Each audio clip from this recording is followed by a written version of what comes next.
And welcome in, welcome in. It is Wake Up 502 After Dark.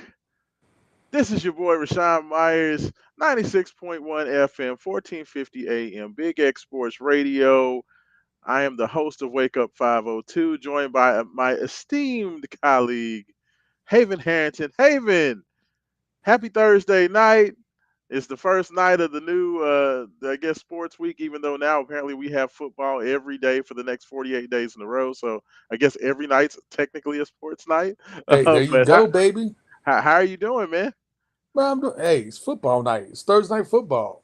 Absolutely. And hey, the Giants are bringing some pain tonight, leading the Eagles at the half. Wow, that's wild. Even though I am mad at NFL for taking college football as Thursday night, because it was college football that got Thursday night popping, and it used to be like big games on Thursday, Miami, West Virginia, Louisville, West Virginia. You know, had these big rivalries, these big games on Thursday night football, and now college is like, man, we can't compete in the NFL. Just throw whatever up there we can find.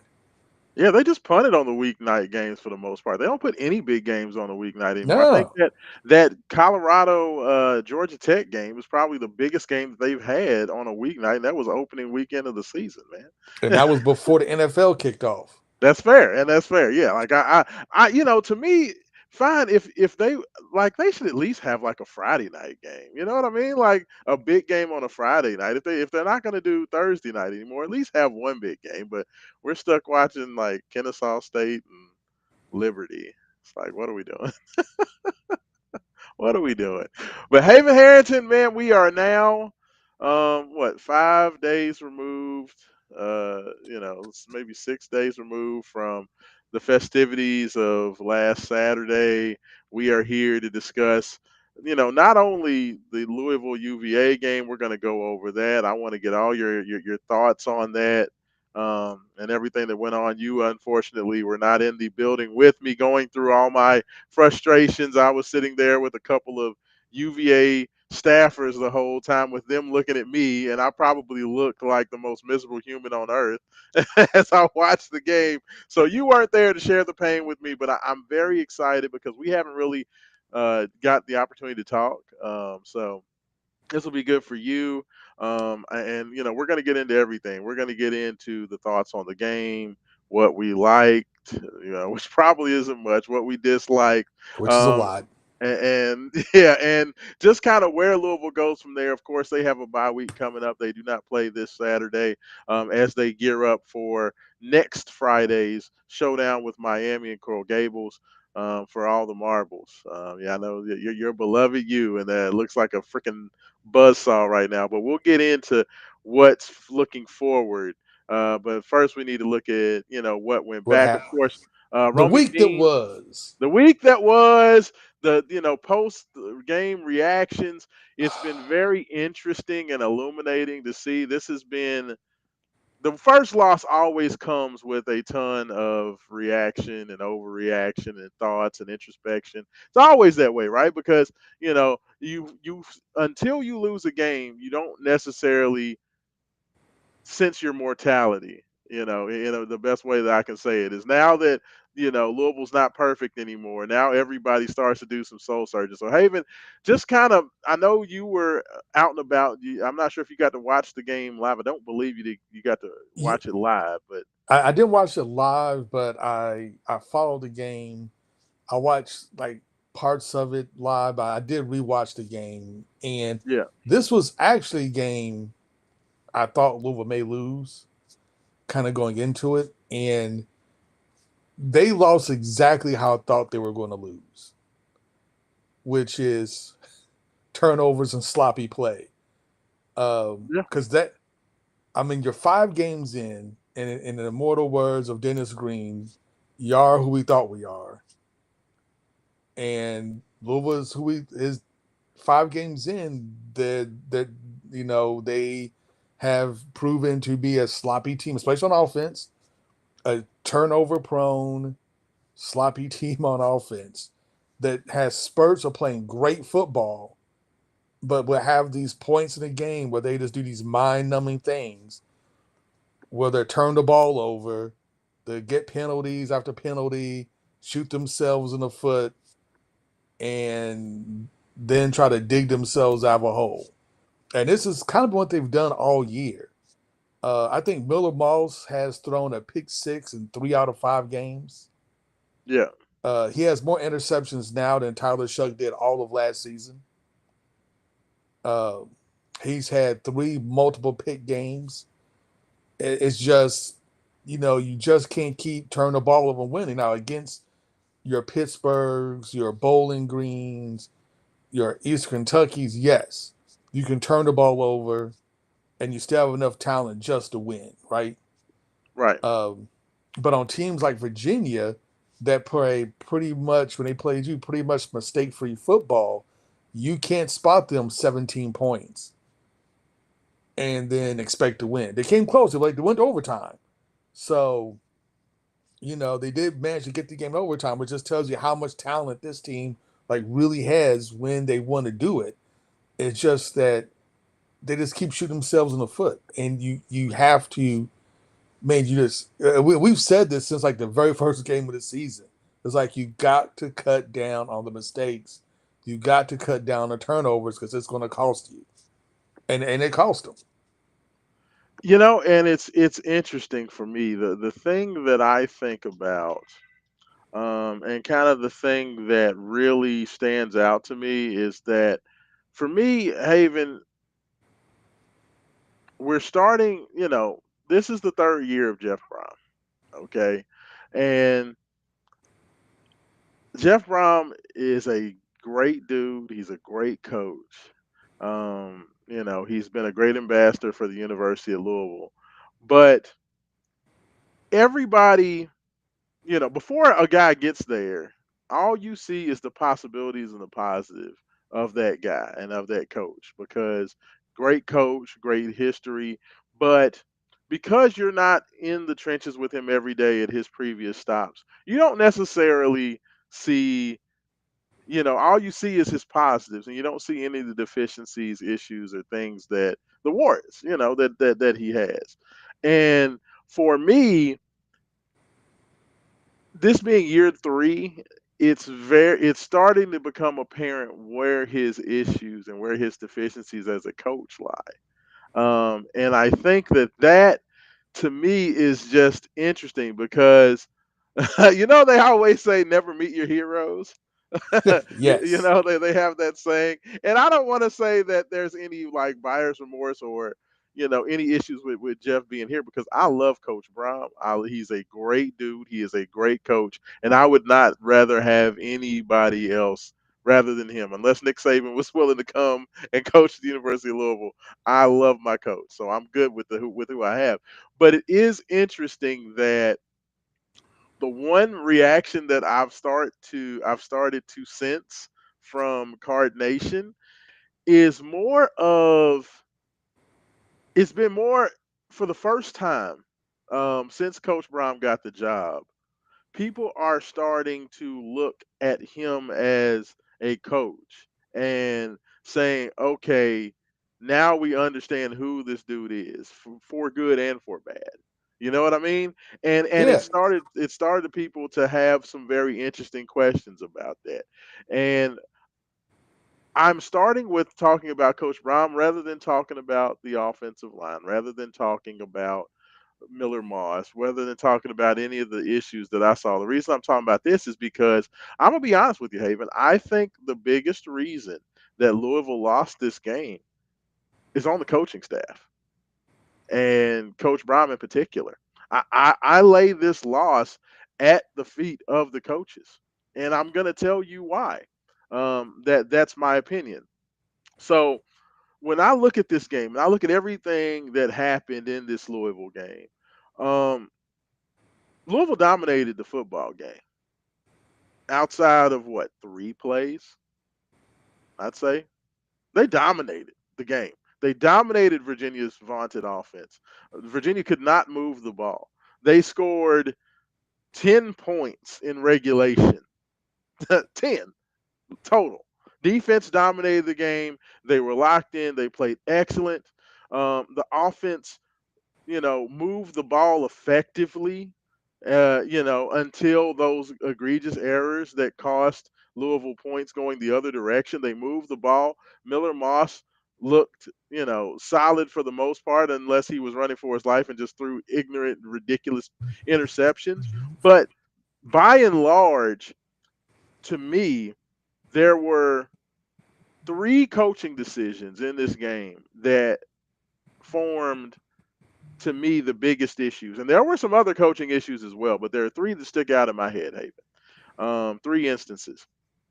First of which being um, where I think Coach Brom's biggest deficiency lies, and somewhere where he's going to have to get better. And for me, and you can give me your thoughts on this, Short Coach Brom, yardage. situational football Oh and yeah, his end of his end of game decision making and end of half decision making. We have seen these errors too many times to be ignored. And it's not been just 1 year, it's not been just 2 years, it's been every year that Coach Brom has been here, and several times where the decision making in specific situations, or when you're coming down the end of games, has been not only not good, it's been horrendous. And the short yardage that you talked about, there were three short yardage plays, which I consider the most important plays of that game. One short yardage situation in the first quarter where Louisville is moving the ball. They get the ball to fourth and about 5 inches.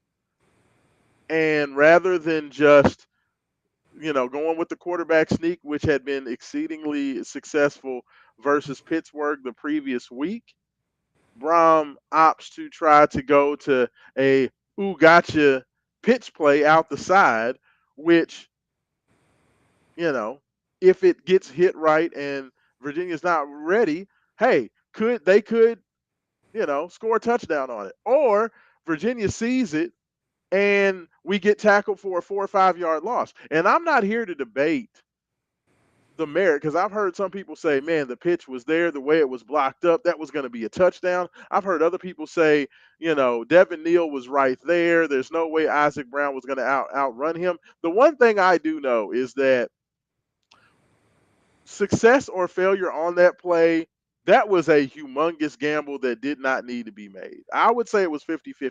I can't tell you if he was going to get the edge or not. Like, I expect that Isaac Brown can make one guy miss, but who's to say, you know, Devin Neal doesn't force Brown to turn it back inside and the other defenders rally and tackle. I don't know. I'm not, but the decision to go when you need 5 inches to go with that pitch is a horrendous decision when you're coming off a week where you had empirical data that said against Pittsburgh's defensive front, which you've got to feel is superior to the UVA defensive front, that you can get a yard or two if you just let Miller Moss and that offensive line push forward. They proved they could do it last week. So that decision, number one, was horrendous. And we saw this same issue come up, two other short yardage situations. At the end of regulation, Louisville is driving with an opportunity to win the game, to either tie or win the game. Louisville gets the ball down to, I believe, the 28-yard line, and it is a 3rd and 2. The situation dictates that in this situation, if you're in 3rd and 2, you're trying to A, get points on the board, but B, you want to make sure that you have the last possession. On a 3rd and 2, Haven Harrington, you're supposed to run that football. You run the football once again because at that point in the game, you had gone with the quarterback sneak on 3 occasions and got 2+ yards every time you snuck the ball in the previous three opportunities during that game, in the Virginia game, after being successful with the quarterback sneak 3 or 4 times against Pittsburgh the week prior. Louisville does not go with the run play because the point is this: if you run the ball on 3rd and short, if you get it, awesome. You got a new set of downs. Clock is running with about a minute 19 seconds left. You can go fast, see if you can get the ball in the end zone, score the touchdown. You don't need overtime. Okay?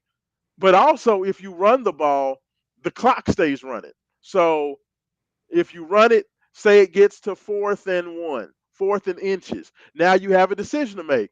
Now, do you want to go ahead and go? Do you feel confident enough in your short yardage to go out there and run it again? I would think if you got a yard to a yard and a half on third down, you would be pretty comfortable with that. But it gives you more options. Louisville instead opts to throw some play. I believe it was to Jaleel Skinner down the sideline, a very low percentage opportunity play on that 3rd and 2. Louisville ends up settling for the Ranvier field goal. To Ranvier's credit, he knocks the field goal in. Game is tied. Game goes to overtime. Okay, so we see that situation, and the third situation, and then I'll let you respond to all of this. The third situation in overtime, Louisville gets the ball to, I believe, the was it inside the I want to say it was inside the 5 yard line, 4 yard, Yes. 6 yard line, something like that. 3rd and 2. Once again, Louisville gets to a 3rd and 2. What did we just say about 3rd and 2? At that point in overtime, you know that points are at a premium, and you want to be able to, if at all possible, because you are the first team with the ball, you want to score 7 so you know you at least won't lose in the first overtime. Louisville gets to a 3rd and 2, opts for once again a very low percentage play, throwing a pass to your running back where he was going to have to make an amazing catch to make it. It looks like he makes the catch. It gets overturned on replay. But once again, because you don't run the ball on 3rd and 2, you don't even have the opportunity to say, is it 4th and inches? Is this something that we can push ahead and get it and get that new set of downs with 3 yard, with only 3 yards to go to the end zone? And these situational positions, Jeff Brom has continually shown that he does not make sound decisions in these positions. And that, for me, Haven, was by far the most disappointing thing about that. I talked about being disappointed in the coach in the James Madison game, in his game plan. This is the second time in 5 games where I am exceedingly disappointed in the leadership of this football team. I'm going to say this: Jeff Brom is an offensive genius, an offensive mastermind. He's Yeah, been here for 3 seasons. And 2 of those 3 seasons, the defense has been the strongest unit on the team. that's telling. It was his first year the defense was the strongest unit on the team, and it's Jack Plummer. We get it. Wasn't the best passer. Okay. Last year, defense was horrible. Offense was amazing. This year, offense is inconsistent at best. Uh, but defense is consistent. Is the best unit on the team. And for an offensive genius that has to just like gnaw at Jeff and coaching staff quite a bit. Uh, because you expect to score points, you expect to put up points. And Louisville has scored points, but they're so sloppy doing it. And they shoot themselves in the foot so much, they leave so many openings to lose, to beat themselves. Like Louisville wasn't beaten by Virginia. Louisville Yeah. beat themselves in that game. Yes. Yes, absolutely. By And far. and it's just annoying. So like Instead of five, winning that game 24-10, Louisville lost that game in overtime 30 to 27. yes. And it is just so like it's so annoying because you look at the offensive line. Now, granted, I know 2 of Louisville's starters transferred in offseason. Austin Collins went to Syracuse, and I think Max, he's actually plays for Virginia, but he's hurt.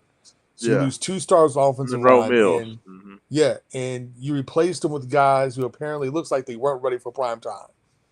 Because Louisville offensive line, they're okay at pass blocking, but they can't run block with a damn, like at all. They get like zero push and create zero openings. Now it doesn't help that our running backs have been hurt for like 2 weeks straight now.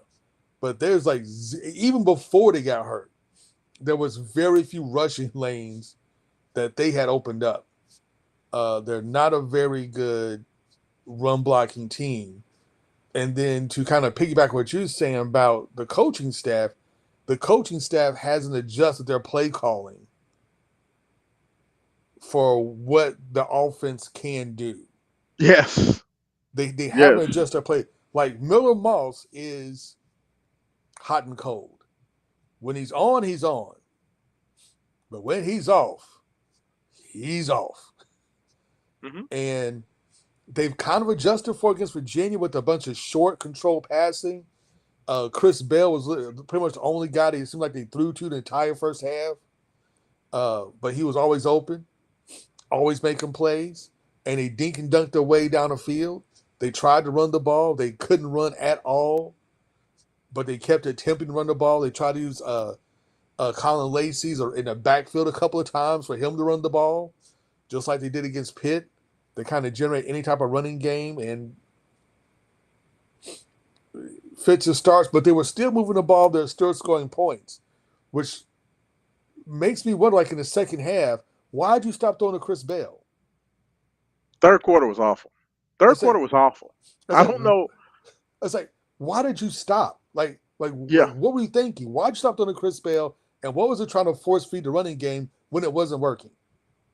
It Yeah. just it made no sense. So why'd you try longer, deeper developing pass plays when you know that's not what Miller Moss does well in this offense?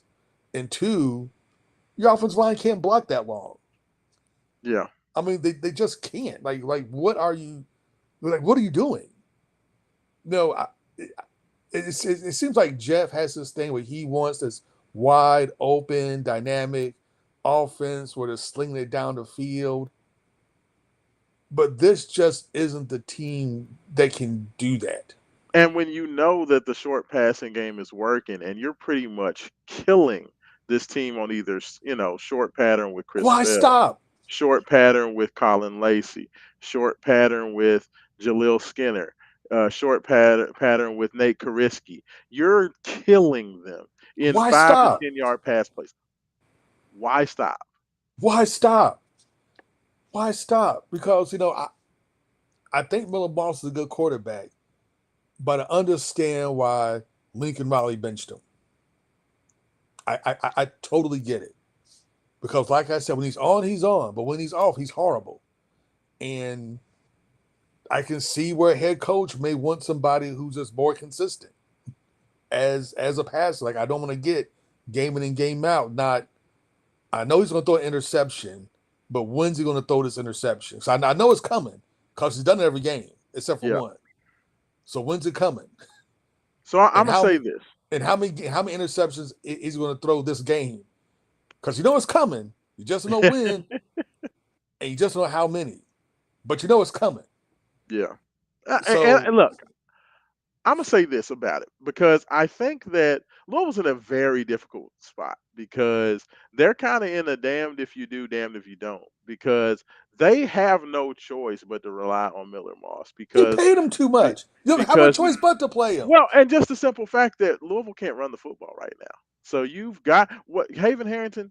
I've said since before the first game of the season that Louisville's salvation was going to be in the quick, short passing game. I thought that they had the weapons to be able to exploit it, and I thought they had the quarterback that could take advantage of it. And when Louisville has stuck to just the short, quick passing game, we've seen Louisville's offense go up and down the field. When Louisville has gotten into trouble is A, when they're trying to force feed the run, and B, when Brom gets greedy and starts wanting to get all these long developing downfield passing situations. Because what happens is when you get to wanting to go to these deep outs, these deep overs, these double move plays, and these things that go deep down the field, the offensive line can't hold up.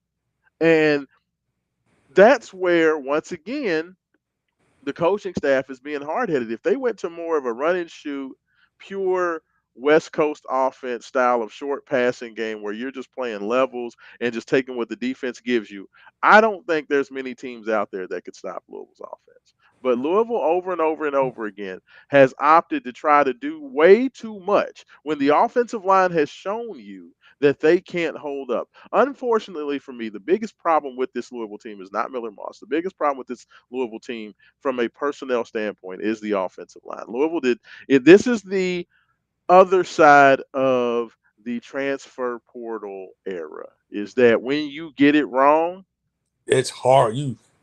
It's there's horrible. nothing you can do. Like, No, unfortunately, sadly, there's just nothing you can do when you get it wrong. And unfortunately, in this cycle, Louisville got it wrong with the guys that they brought in for the offensive line. And and it shows. I don't know what changed from the Pittsburgh game to the Virginia game because the pass blocking was much better versus Pittsburgh than it was against UVA.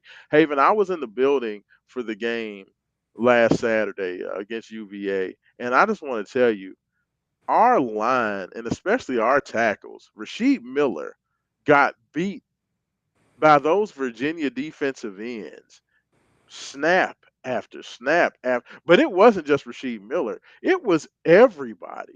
He got How the ate only up. like Pete Nigra was the only guy who was solid. Like they weren't UVA wasn't getting any pressure off the middle, but both tackles were getting destroyed consistently. And I don't know.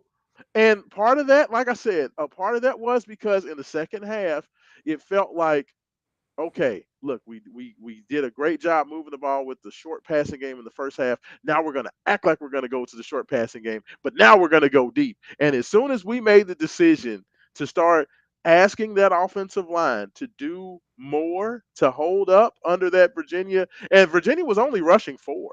They were only Yeah, rushing four, maybe five.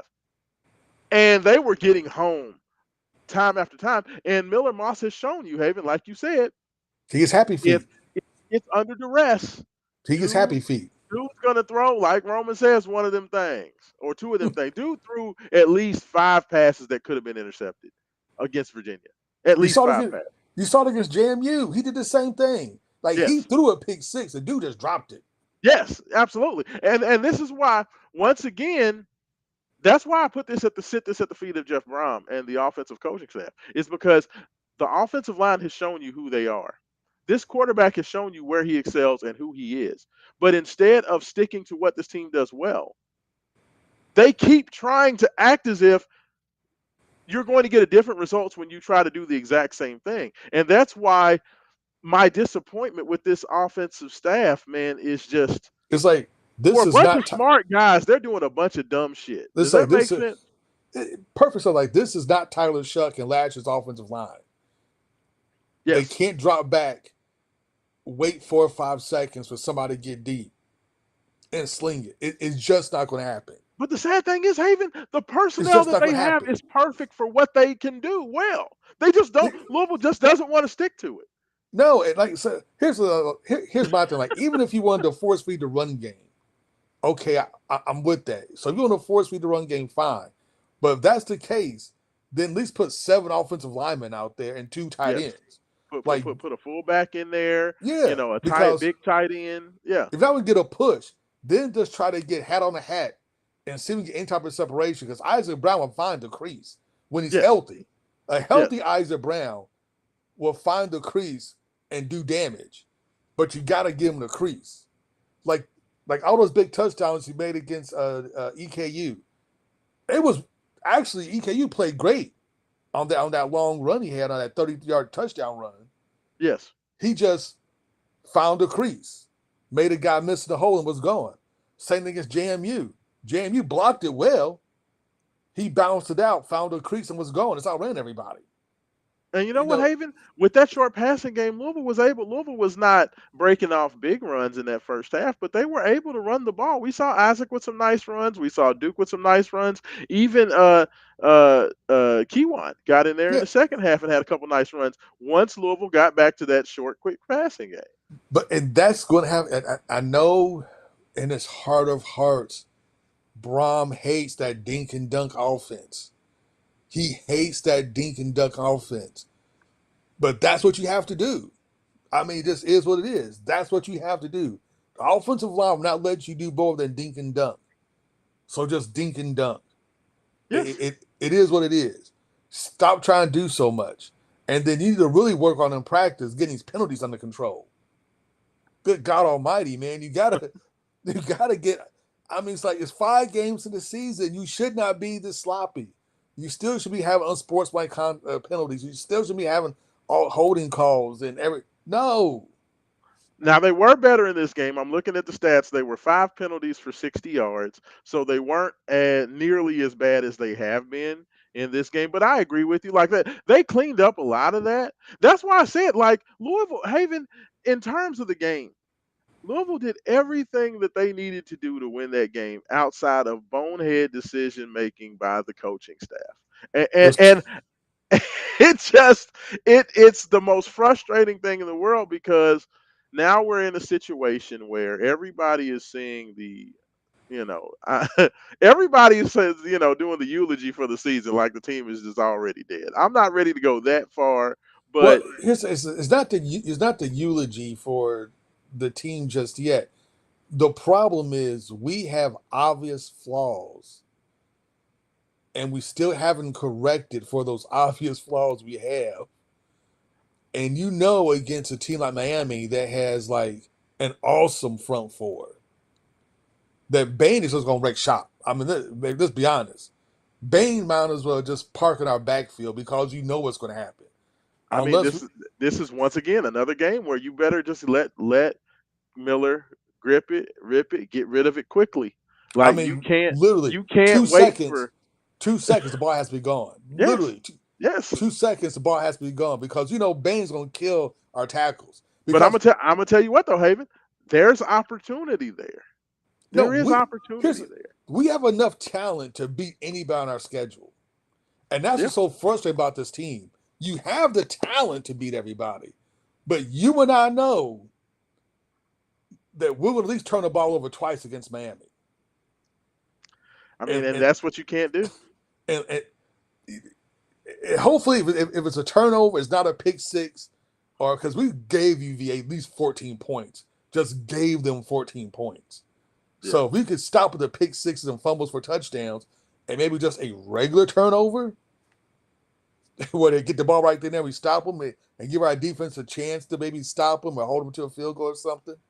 We may have a chance, but it was like against UVA. I thought we would play well enough to win. I just thought we would make too many mistakes, and that would cost us the game. And it did. And I think the same thing against Miami. I think we'll play well enough to be competitive. I just think we'll just have too many mistakes. I mean, to me, this is all about. I have seen everything that I need to have a good idea of this Louisville team's capabilities. I have a good idea of what they do well, what they don't do well. The toughest thing for me, Haven, is that I've gotten to a point to now. I don't know if I can trust my coaching staff to know what this team does well and take advantage of it. And that's a very weird place to be, especially when I'm talking about a Jeff Brom coach team, You because would I think. do. Like to me, instead of understanding who you are, because what did coach the old coach adage is, I got to coach my team that's on the field. I can't coach through what I think it should be. I got to coach these guys to who they are, Which and is so weird because we've seen Jeff make that adjustment, right? yeah, Like this is by far his sloppiest team. yeah, This is by far his most turnover happy team. Because his first team with Jack Plummer, I mean, Jack was not the best quarterback. yeah, His deep ball he had nice deep ball, but that short intermediate passing game just wasn't there. He was always late. So what we do, we ran the ball all the time. We became a run first team. We became a team that the first couple of games of the season, you could tell that Brown wanted to throw it like 70% of the time. But 3 games in, we were running 70% of the time because that's what you had to do to win. yeah, And we went 10-2, right? yeah. Last year, defense wasn't up there, but you know what? We'll score a ton of points. We'll have a balanced attack. We're running the ball. Offense, we'll throw it deep, throw it short, we'll do everything. And we did that. Yeah. And the first 2 teams, not a lot of penalties, not a lot of turnovers, pretty clean ball. And, various times of the season, Louisville played at least a couple of complete games by now. The parallels between this year and year one are Yeah. unbelievable. But the difference is this year, the team is a lot more sloppy with penalties. They're with definitely less yeah, disciplined. with turnovers, just a very undisciplined team, I mean, and Jack they Plummer, but hey, let's not get it twisted. Jack Plummer was a turnover machine in year one. well that's why he took the ball out of his hands and then run the ball. I So mean, he, he dude was fumbling. I mean, even when they tried to take it out of his hands, like bro was good for at least one fumble and an interception almost every other game. and Like I and can't. Miller and But the Miller's falling in his shoe in his footsteps. yeah, But the difference between that first year's team and this year's team, 5 games in, we saw them play at least a complete game, yeah, where offense and defense both did their thing. This Louisville team still hasn't played a full game, a yeah. complete That game. Boston College game was the first game that in year one. That was the one game where Miller had it going. They were able to The block plumber. efficiently. Uh, I mean, excuse me, Plummer had it going. They were able to block efficiently. Defense was on, and Louisville just ran kind of Boston College out of the game. Yeah, we haven't had that Boston College game yet this year. Like there's No, been huge deficiencies outside of the first game against EKU, which doesn't necessarily count. Every other game has just been. I mean, and even that game you had a pick six, and another turnover. So yes, Milwaukee threw 2 interceptions that game against EKU. yeah, yeah. So I mean, Louisville definitely has not had that perfect game yet. You're right. I mean, It's not even a perfect game. It's just you haven't played a full game of clean football on this. both halves. On both halves. It's funny because this Louisville team is a pass first team, and the only way that they can be successful as a team offensively is being pass first. But they need to be a pass first team where it's slow and steady. And I think Jeff, that's not Jeff's attitude, his mentality. That's not his soul to be consistent, be a very attentive and conservative.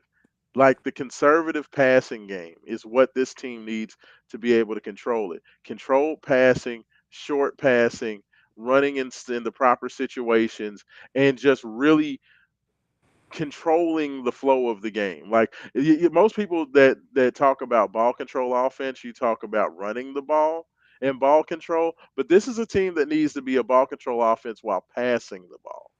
And it goes against everything that's in Jeff Brom's nature. And I think maybe that's why he's struggling so bad because this is when Jeff thinks, okay, I have a quarterback, I'm going to pass the ball. He thinks, go deep, throw the bomb, let's get a big chunk play. You know what I mean? This team just can't do that.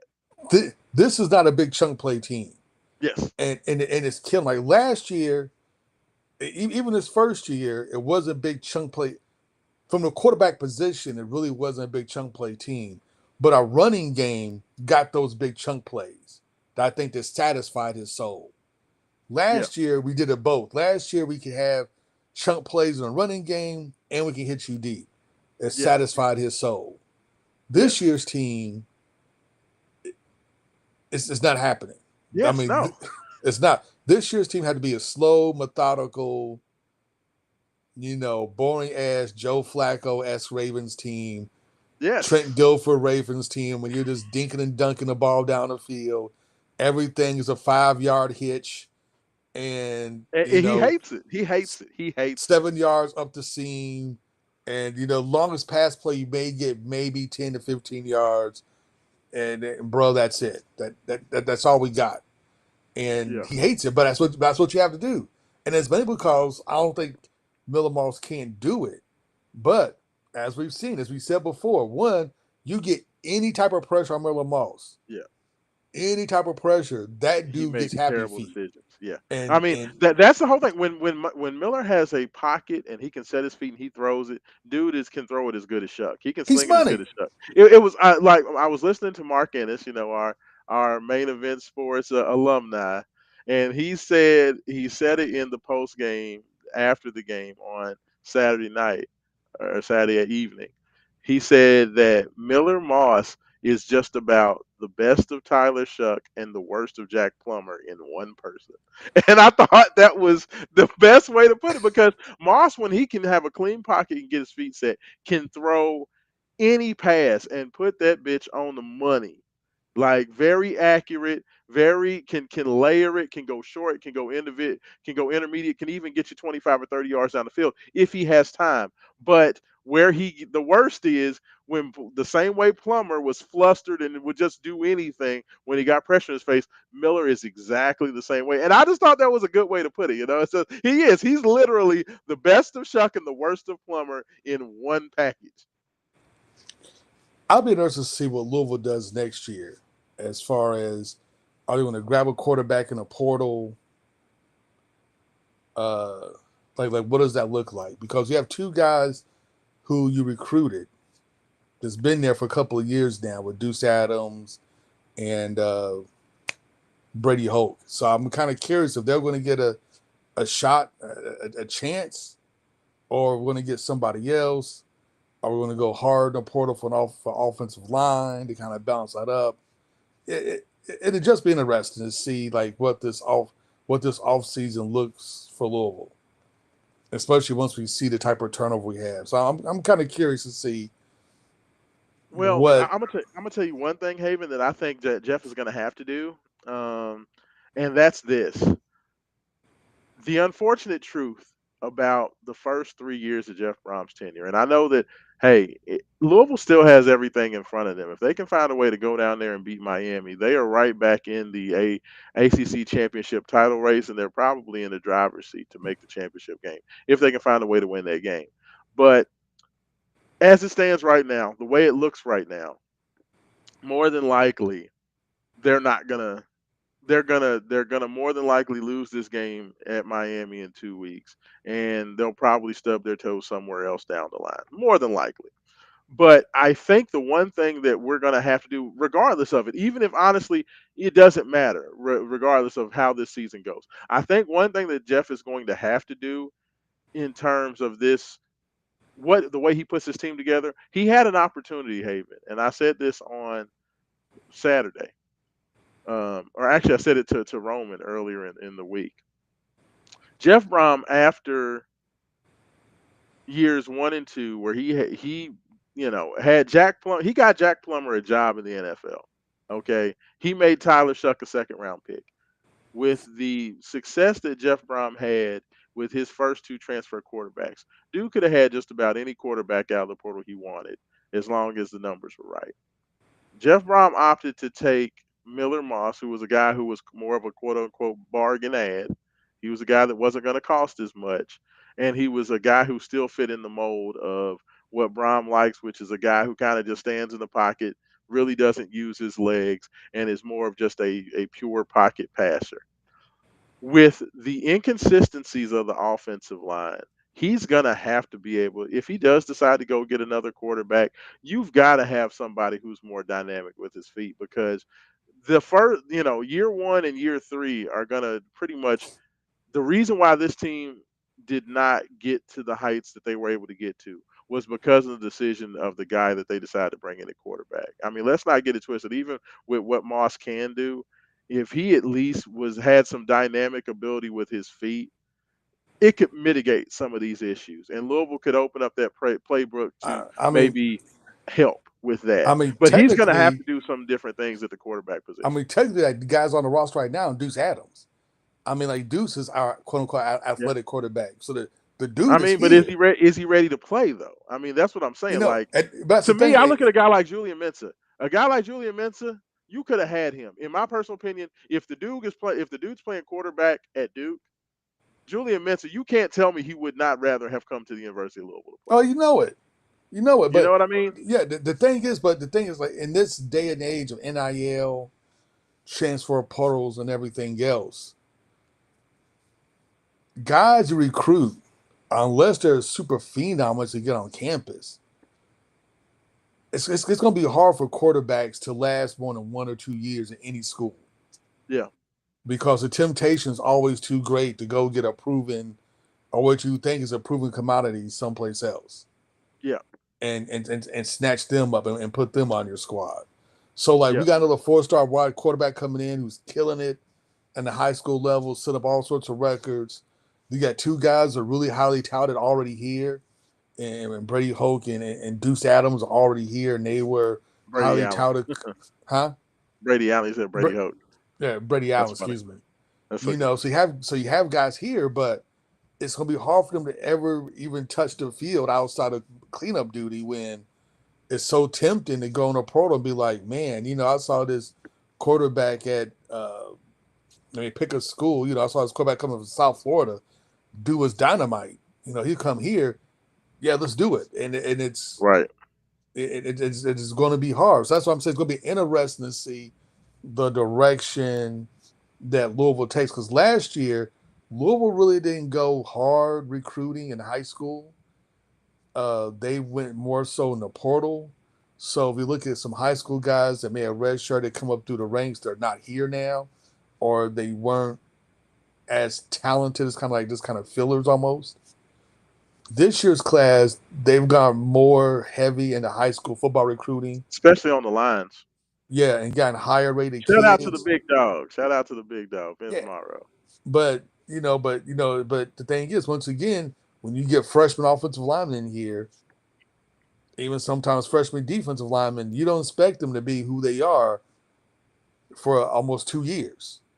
Yeah. So you're stuck trying to backfill the portal. So it's just gonna be interesting to see how Louisville builds this class and what next year Cardinal team looks like based off this year's. Because Well, I, you know, I thought that Louisville did a great. They did a much better job of identifying guys as far as the defensive players that they have.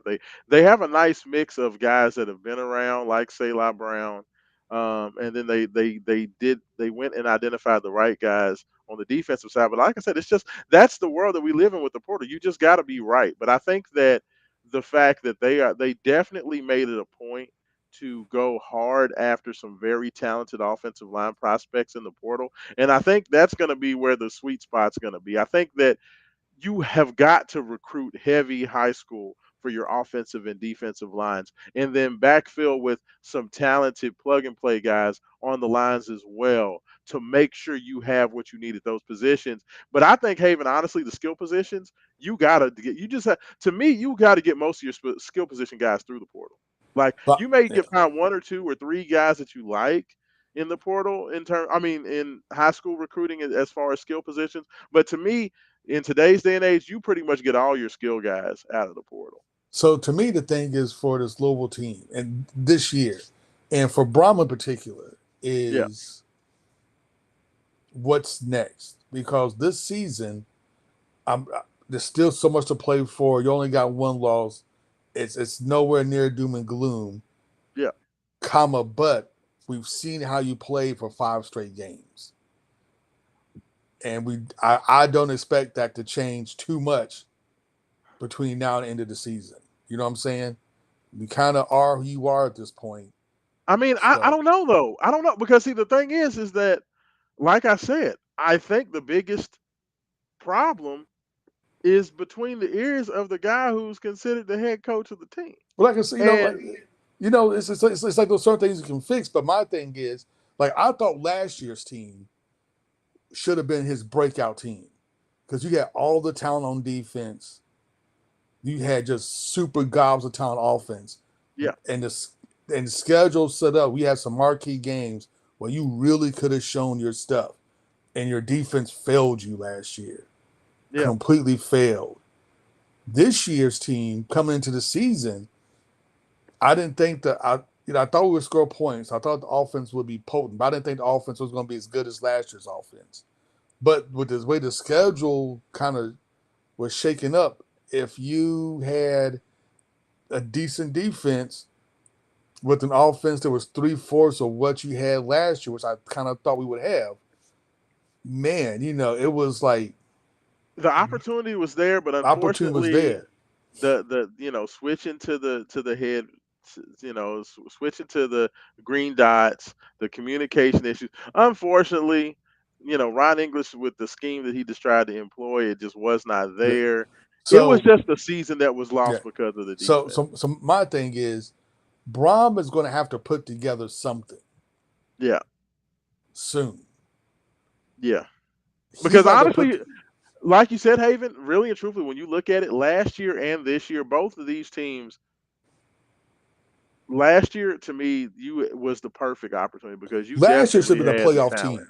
You had the Last year talent should have been a last year. playoff team. Yeah, yeah. This Last year should year, have been a the playoff team. offensive line Yes. is just not good No, enough. it's not good enough. Yeah, But even with that being said, last year's team should have been a playoff team, but the defense just wasn't up to snuff. This year's team, at the beginning of the season, I predicted them to go 9-3 because I thought Miami would be better with Beck. Honestly, I thought Clemson would be a little bit better, but they're trash. Uh, and I thought we would lose one weird game in there because Jeff's always losing some weird game someplace. Uh, so that's why I picked 9-3. 10-2 was like where we should be. But this year's team's just so I can see why U of L fans are just anxious and kind of just upset. It's because everything was laid out in front of you. Clemson was trash. The only good team want to be on the schedule is Miami, and everybody else is more than beatable, including the team we just lost to, Virginia. All the yeah, teams in schedule are infinitely beatable. Like this was it. You have a halfway competent, and we do have a halfway competent offense. But if you could just get it together, man, it's like everything's in front of you. But now you guys are, a turnover machine. It's like, good God, stop giving the ball away. Stop getting penalties. It just annoys you to no end because you know what could be ahead for this team, what should be yeah. ahead for this team, but you know in your heart of hearts, even you, Raashaan, the Will Smith of the West End, the most popular dude I know, even you in your heart of hearts know they're going to lose at least two more games because of dumb shit. It sucks. It sucks. It And sucks, you know man, it's because coming. and it's so frustrating. Like You this is know it's 2 years in a coming. row. Last year, Louisville lost because of the defensive coaching staff. This year, it's falling squarely on the offense, and it is the most frustrating. I have never like I turned and looked at the Virginia guys, and I just told him to his face, I was like, we should be kicking y'all's ass right now. And he couldn't even say nothing. He was just like, well, yeah, you're right. Because he knew. He knew. Like, I've never seen most of the time, especially when you're at home and you're there with the opposing fans' media, the opposing team's media. Usually, as the game ends, they're happy and they're putting all their stuff up and they're excited because, they came into Louisville and got the win. These Virginia people weren't even happy because they've watched their team get their ass kicked up and down the field. Now, they won the game, but they were like, "Yeah, we should have lost it." Like, it was almost kind of one of those things where they didn't even know how they won the game. It was kind of one of those things where it was more relief and let's just get up out of here than it was even being happy that they won because they knew they got dominated. And you Yeah, know how and it's frustrating that is. it's Like, like, to me, it makes like the only excusable loss left on the schedule is Miami. yes, That's literally the yes, only loss that I can be like, you know what? I don't expect us to win this game going in. Nobody expects to win this game. We're 13.5 point dogs in this game. I get that. All right, cool. Every other game we should probably win, even though we won't. But we probably win. Either favorite or maybe just a 3 point dog in every game going forward, including the Clemson game. But it's just so frustrating because that's a 10-2 season. And that'll be, except for lost Virginia, almost be enough to either get you a great bowl game, get you talked about nationally and everything else. But instead, we're the only 5-1 team that nobody mentions on Sports Center or any of the college football shows. Like nobody's talked about us all year. And isn't as it you frustrating because it's like Jeff Brom, and even this is now his rep nationally. Like he's not even I don't want to say he's not taken seriously because everybody always mentions him as one of the really good coaches in the ACC. But Jeff Brom now has this reputation of, yeah, Jeff is a great offensive mind, but he's gonna find a way to mess it up. You know what I mean? Like that's yeah, kind of his reputation nationally, and it's so frustrating because then it happens, and it's like, dang, he you know he what, kind of it's is that dude. you know what? Hopefully Jeff is like Dabo Sweeney. Because when Dabo first got to Clemson, Clemsoning was still a thing. Yeah. And Yeah. then they finally got over Clemsoning. Yes. Great Hopefully, Jeff, analogy. Great analogy. Yes. hopefully Jeff can get over his Jeffness. Stop losing to the worst team in ACC every year. Which thank God we don't play the worst team in ACC this year, so maybe we'll get over it. I don't know. We do play Clemson. You know, you know what? Honestly, I think we'll probably lose the Clemson game at home, Oh God, and please. it's not going to be because Clemson outplayed us. I could see the Clemson games going just like the Virginia game. Yeah, Honestly, I yeah, could see that happening. yeah. To me, Miami should be the only team that just literally just beats us, and we know Louisville it. should win every other game on the schedule besides Miami. Yeah, If I'm being honest, they and should.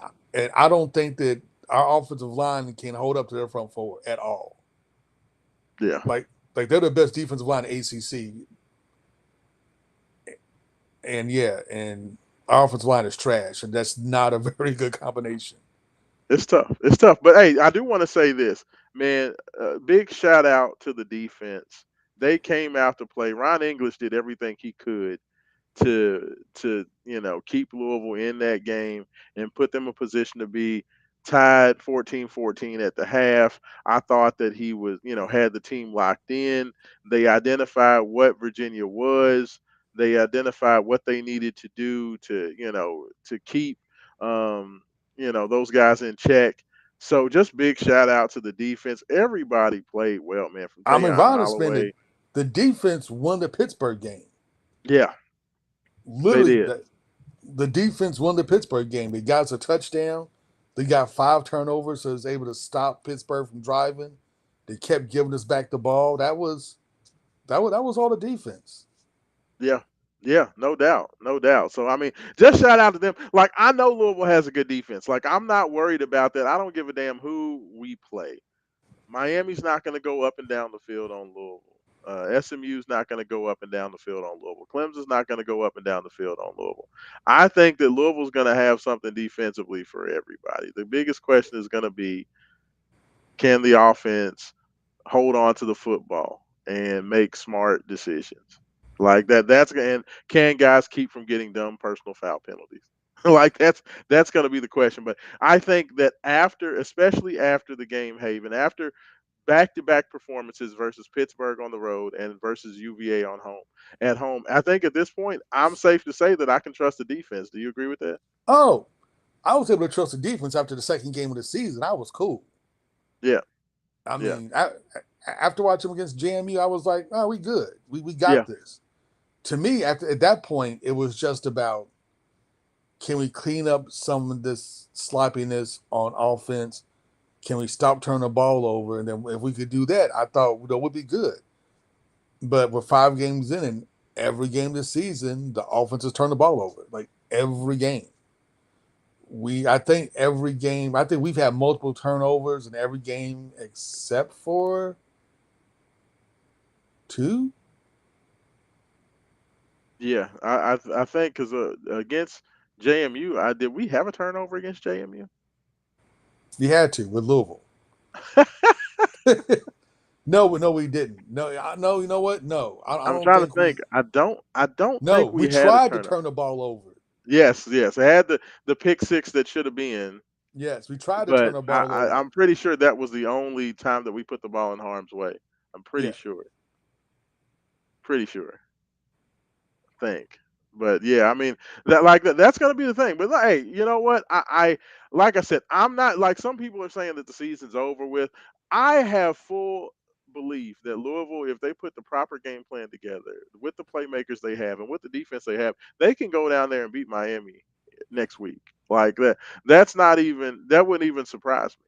Like, it is was it like I likely? said, it wouldn't surprise No. me either, right? Because we have the tools to beat every team on the schedule. The Yeah. the tools are there. It's literally, can we stop? Can we just get out of our own way? Yes. Yeah. Like, and I just feel like there's gonna be something dumb that happens, and this season is destined to be another very frustrating, annoying season. Like I can see that Miami game this year looking like what Notre Dame was last year. You We know what I mean? battle, we're doing good, and then for some reason, a interception. We're like, fuck, Yeah, you right. had him. What are you doing? Isaac Brown fumbles a ball or He did it something, you against know. Miami last year. We was battling against Yeah. Miami, from the ball in the end zone. Like it feels like that's the way that's going to go. But I have hope. Like I'm not punting on the season. Louisville still has everything in front of them. They only have the one loss. Like I said, if they can find a way to get that win, and we know that Miami is known for the October dumb loss game. Like that's been Miami for the last 20 years. Is they have the dumb October loss game. They have not had it yet, and it's coming at the perfect time for them to have the dumb Miami loss game. So hopefully, But man, they especially with look good this year, though. that, hey, that's fair. But you know what? With Louisville losing to Virginia, let's just hope that now they're like not taking us seriously, and they're like, these guys just lost at home to UVA. We don't have to worry about because this is the bounce back where things like that can happen. Hayden. Like it just is. Like the football is a very weird, funny, funky sport. And I want to say last year, I know that they ended up losing the game to Virginia Tech off of that, what should have been a touchdown catch in the end zone. But I think Virginia Tech had just come off like a bad loss the They week did. prior. And they went into that and should have won the game, and the refs kind of stole it from them at the end. So, like, never say never. Like, it could definitely happen, and I'm excited to see what's to happen. Y'all, I'm not one to punt on the season. Like to me, every football season is its own story, and I'm gonna watch that story all the way to the end, and just kind of watch it. But I love a lot of the playmakers. I think there's a lot of guys that are gonna be get paid to play this game, uh, you know, down the road, and I'm just gonna enjoy it. I do love football. Yes, am I a basketball guy? Absolutely, but I love football. So So I'm not before you go punting any on it. further, and we start talking about that boy's good player of the game, Yes. I just want to say I watched a video on YouTube today that you would. I want to send it to you because like you'll love it. Okay. And it's talking about why the NBA is no longer as good as it used to be, Oh and it's goodness. from perspective like all the former players like Bird, Okay. Okay. Magic, Charles, Shaq, even LeBron gets in there was like, yeah, we suck. Oh yes, I need to see that. Absolutely. Absolutely. Even LeBron is like, yeah, this generation's kind of soft. You know what? I'm glad somebody finally realized it. Oh, that's hilarious. Yes, I need that. Please do. But Haven, you said it. I you could definitely say that the defense was the driving force behind where they were, but we cannot ignore what that man numbers Agent Zero did in that game. This week's That Boy's Good Player of the Week is without a doubt one Mr. Chris Bell. You know what? I have been on Chris Bell for 2 seasons now about being super inconsistent. You know what? This year, he's that man. He's finally living up to his potential of what we always thought he could be. So he deserves it because he was the offense in the first half. Should have been offense in the second half, but for some reason, the third quarter, Jeff decided I'm gonna do something different and stop going to the guy with the hot hand who has 10 receptions already at halftime. I'm not gonna throw it to him again. We're gonna find somebody else. And Unreal. whatever Jeff was thinking about, whatever. Chris Brown, you're that boy's good player of the Hey, week. 12 catches, 170 yards, two touchdowns, and just an absolutely dominant performance coming off of a 10 catch, 135-yard performance with a touchdown against Pittsburgh. He could I have had like mean, 15 catches if Jeff would have oh, kept throwing the easy. ball He in the should have third had quarter. 15. I thought he was going to have 20 catches in the game. I did. Like, he was like that catch that he made to make it a 3-point game, that catch at the front pylon when Miller threw that perfect back shoulder and he caught that one handed pass was one of the best catches I've ever seen.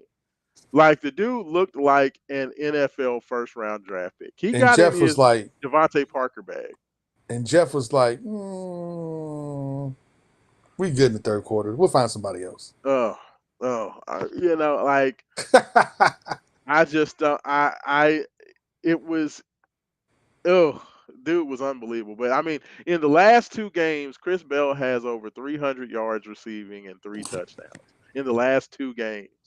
That's unbelievable. Like unbelievable production. People say that he's considered the number two wide receiver in this draft. He looked at all every bit of it. He's a dude that I feel that Louisville's going to continue to look for, and I don't think there's anybody that can guard him. I saw that somebody, one NFL draft analyst compared him to AJ Brown Oh as a wow, comparison. Yeah, so like he's starting to get that kind of hype from the draft, Nick. he So deserves it. hey, in the last two games, brother has made a push to get into that first round to be a day one selection in the NFL draft. So you know, hey, congratulations, Chris Bell. That boy's good. Player of the week brought to you by Wake Up 502. Congratulations, you're the second wide receiver to win the award this year, following up Colin Lacey's great performance in week two versus JMU, or excuse me, against Bowling Green in week three. But no, it was week two. What it was week two. It was week two that Colin Lacey won it Yeah, because it was the third game was Miller Moss, I believe, in week three. But congratulations to him, well deserved. And I just can't wait to see what he's going to do next. So like I said, he just speaks to the fact that Louisville has offensive playmakers. They have guys. Kyle Lacey had 10 catches himself in that game. I mean, he was outstanding as well. Excuse me, he had 9 catches. Colin had for the game. He was at excuse me, he had 5 catches in the game. So I mean, you had Lacey with 5 catches, Skinner with 4 catches, Kariski with 4 catches. Louisville has guys that can make plays, you Haven. have But the talent. You just got to put the offensive scheme to get everybody the ball yes, just feed the studs, spread the ball out, and and then get these guys the minimize ball in the space. time Miller Moss has the ball. Yes, get it Like out, maximize catch everybody it. else's time, but minimize the quarterback's time. Please, because he can do that and he can do it effectively. Like just stop getting greedy. Talk about the fact that Moss gets greedy when Jeff calls these deep pass plays. I think that's one of the issues. It's a bad combination because Jeff wants to throw the ball deep, but even on these deep pass patterns, there are usually dump off and release valve guys. But when we're calling these deep pass patterns, it feels like Miller holds the ball because he wants to force that ball downfield. And that's a bad combination to have a greedy coach and a greedy quarterback together. You know what I mean? Like you can't. Somebody's got to be the cooler heads prevail. Either Jeff needs to call shorter plays and keep Miller, you know, to thinking let's get it out short, let's get it out quick, or Miller has to at least be able to discern. Okay, the deep guy's not there. Let me get it out of here, or throw it out of bounds. Did he throw one ball away in that game? I don't think he threw I don't one think so. pass away in the game. Like I don't know how that's even possible that you win a whole game and you did not get rid of one pass out of Talent. bounds. Like that's unbelievable. All right, Haven. So look, before we get out of here, we know that we're on a bye week. There is no game this weekend, so there's not really anything to break down. We'll get into Miami next week. When it's actually time for that game. Now, I know the game's on Friday, so we won't have a wake up 502 prior to the Miami game. So we may do a special edition of Wake Up Hey, 502 after dark just to do a yeah. pregame. So I think that's gonna be the move for that. But so what do you it's tough to say. Like, if you're looking for Louisville football in this bye week, what are you focused on? Like, what I what, what are you mean, trying to do? get the running backs healthy. I was thinking the same. That is why I mean, we are brothers from another mother because that's exactly what I was I gonna mean, it's say. all I could think. I mean, just look, get your boys healthy. Try to run some two tight end, maybe even some three tight end sets. If you're gonna run the ball, then run the ball. I don't care if you got telegraph, you're gonna run. Fine. You got the guys that are so good. I believe you could telegraph you're gonna run the ball and still get yards. So if you're gonna run it, you know what? Give us three tight ends. Give us 7, 8 offensive linemen. Whatever. Practice those sets. Yeah, And then it's dink and dunk down the field. yeah. Hey, That we but you know you know can what? do. this with the bye week upcoming, this is where the Jeff Brom special comes in. A big time game, a top five team. Jeff has a bye week to prepare to get a game plan together. This is where, while we can talk about the deficiencies that he has as a coach, one of his greatest, if probably his greatest ability, is preparing for the big game and getting his team ready to play. He's done it every year he's been at Louisville. He did it pretty much every year he was at Purdue. He has one of those games every year. And he had a great game plan for Miami. Nobody thought that Louisville could win that Miami game 2 years ago in Coral Gables. And Louisville went down there, put together an amazing game plan. Nate Kariski has two big touchdown passes, and No, they it's like him cashed and it. Scott Satterfield are good for one big win. Yeah, yeah. So And I Scott had mean, his last week against Iowa State. hey, shout out. Like I don't know why do people. I know this is completely off subject, but why do Louisville fans hate Scott Satterfield? Like, Because, I don't have any problem with Coach Sat. Like, I done never had any ill will. Like, so many people say, I hope he loses. And I'm like, why? Like, I don't understand the hate for Scott Satterfield. I don't know. I mean, Ned Flanders was who he was. Right. Ned is who Ned is. He left Louisville in better position than it was when he got there, He man. did. You Like, know what? I'm going to tell you what it was. I'm going to tell you exactly what it was. It was Petrino PTSD. That's why Louisville fans hate Scott Satterfield. Once Scott Satterfield flirted with South Carolina, who yeah, Louisville fans think is an adjacent program, it's not a step up or step down, kind of like yeah. same level program. If you don't take your country bumpkin ass from here to Columbia, South Carolina, then no, Louisville fans at that point, Gosh. Yeah, people you're were right. okay. People were okay with Scott Satterfield, but he started flirting with South Carolina. I was like, I don't know what you're talking about. And then a press conference came and told you I would only leave for another Carolina school Yeah, because he yeah. said that in a press conference. Yeah, he did. You're Louisville right. fans at that point was like, nah, we done. It's over. Haven, yeah, you're probably right about that. And I That killed it right there. it I mean, did. like all It the did. goodwill he had, all the love, people would have kept him around for 4 or 5 more years, and we would have won no more than 8 games, maybe an occasional 9 game season here or there, maybe.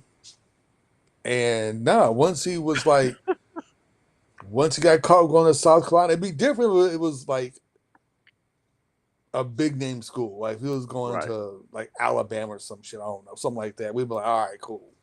Like Yeah. when Bobby finally left Yeah, for the but you NFL. can't you think about talking about leaving Louisville to go to South Carolina is crazy. I mean, no, it's like when Bobby went to go to NFL. We were like, you know what? That's NFL. Yeah, it's the Falcons. Yeah. Yeah, Yeah, we absolutely. get that. But South Carolina, what?